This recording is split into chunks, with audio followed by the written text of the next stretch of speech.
Bonjour à tous, on se retrouve pour une nouvelle position avec ici le trait pour les blancs, dames de tour, deux fous de chaque côté, 6 pions blancs contre 6 pions noirs, égalité matérielle, le roi noir au centre, un très mauvais développement chez les noirs, aucun des fous n'a été développé, le roi reste au centre et il y a peu de chances qu'il arrive à faire un rock ou que ce soit, hein, puisque on note le fou de case blanche et même la tour en direction du roi.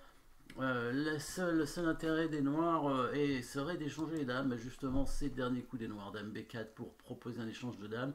Les noirs qui ont quand même une pression sur le pion B2 ici, mais les blancs ont une attaque évidemment. Et on peut chercher des coups forcés, il y a un échec, même deux, avec fou F7 échec ou tour point F8, mais le roi noir va s'enfuir, pas sûr que ce soit intéressant. On va plutôt rechercher une menace de mat ici, et à une menace de mat... pas en un coup, a priori, oui, on peut pas faire une menace de mat en un coup. Par contre, en deux coups, il y a une menace de mat. Euh, ouais, deux, trois coups en fait. C'est vrai que c'est pas vraiment une menace de mat forcée, immédiate, mais bon, c'est un gain de matériel, ça c'est sûr. Oui, c'est une menace de mat en quelques coups, on va dire. Et on voit que finalement, on a une attaque sur ce pion en G7 avec le fou. Il y a le fou noir qui défend, qui peut être pris sur échec. Et si jamais, avec la dame blanche, on arrive à attaquer ce pion, donc on menacerait un mat en quelques coups, en éliminant d'abord le défenseur, le fou, et ensuite le mat avec la dame. Sauf que, bon, pour amener la dame pour attaquer ce pion, il faudra la mettre en prise. Alors il y a plusieurs options. Prendre le pion G7, ça paraît pas très bon, puisqu'il y a le fou qui va prendre. Venir en F6, il y a les deux pions. Et en E5, voilà la petite pointe, dame E5.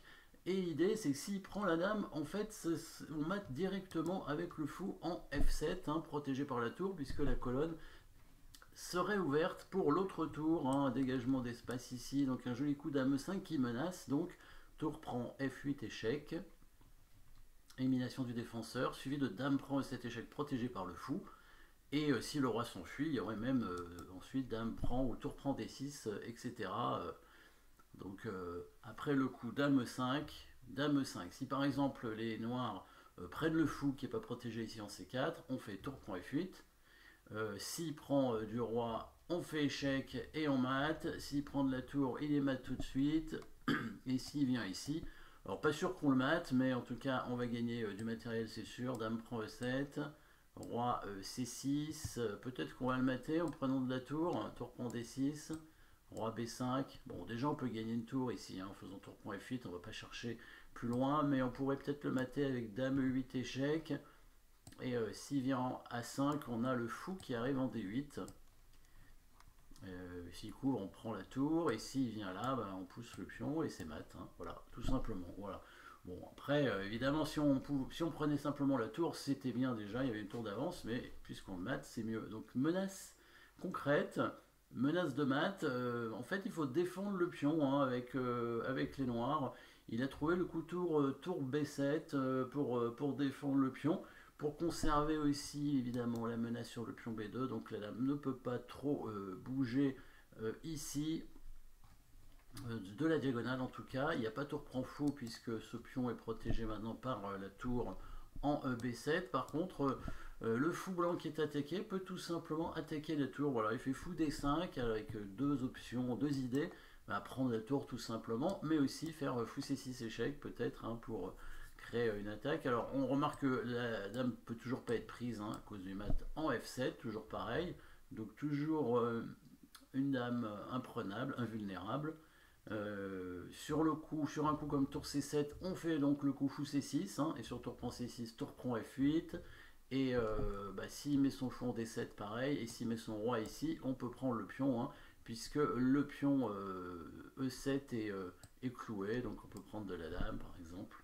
Et après, s'il met son fou, on le prend avec le fou. Voilà, qu'est-ce qu'il a joué? Il a joué dame B6 pour empêcher fou C6. Alors là, les blancs ne prennent pas la tour, puisque cette fois, la dame serait prenable, hein. Il n'y aurait plus de mat. Oui, les blancs ont joué un coup simple, hein. Il a joué tranquillement B3. Alors, B3, c'est dans l'idée de jouer la dame, hein, pour éviter qu'elle ait à protéger du coup le pion B2 sur la diagonale. La dame est toujours pas prenable, les noirs peuvent pas trop bouger, hein. La dame blanche qui pourrait bouger peut-être au prochain coup, Par exemple dame F4 hein, pour viser la case ici, pour simplement menacer la tour. Voilà, ça permet... ou dame E4, c'est ce qu'il va faire en fait dame E4 d'ailleurs. Les noirs font fou G4, voilà, attaque la tour, et là il joue dame E4 avec l'idée donc de prendre la tour bien sûr, mais aussi de faire cet échec hein, comme prévu tout à l'heure, l'échec du fou en C6 qui force un peu le roi à bouger en D8 et du coup bah, le pion en E7 serait cloué derrière. Hein, sur un coup comme le fou prend D1, les blancs prennent ici la tour, le fou est attaqué et quand il s'en va, on renouvelle bah, la menace tour prend F8 évidemment comme d'habitude. Hein. S'il prend avec le roi il est mat parce que même si le fou contrôle la case de 8, il y a l'autre fou qui arrive, le fou blanc, pour faire mat rapidement avec fou D5 ici. Donc il est revenu en C8. Bon, de toute façon, les noirs n'ont pas de coup. Hein. Aucun des deux fous n'a bougé. Hop, fou C6 échec, comme prévu. Hein. Et quand le roi vient en D8, il n'a même pas pris le pion D6. Il a pris d'abord le fou, parce que c'est sur échec. Et ensuite le pion. Comme ça, il pourra récupérer ce pion derrière avec la dame. Et ensuite récupérer la tour ici. Voilà, déjà une pièce d'avance avec les blancs. Donc on voit le coup B3 hein, qui a été important, qui a permis donc à la dame de bouger, hein, puisque maintenant il n'y a plus d'attaque avec la batterie tour et dame. Donc un coup de défense utile, hein, vraiment essentiel, hein, pour simplement bouger la dame et créer des attaques. On voit ici le roi noir qui était resté au centre et qui se faisait fusiller par les pièces blanches. Un joli coup de dame ici en E5 hein, qui permet de créer des menaces de mat avec toutes les pièces à longue portée, hein, les deux tours et les deux fous. Avec la dame évidemment, pas de cavalier dans cette position, mais bon, bah, les deux fous sont très forts aussi. Merci d'avoir suivi cette position, n'oubliez pas de vous abonner et à très bientôt.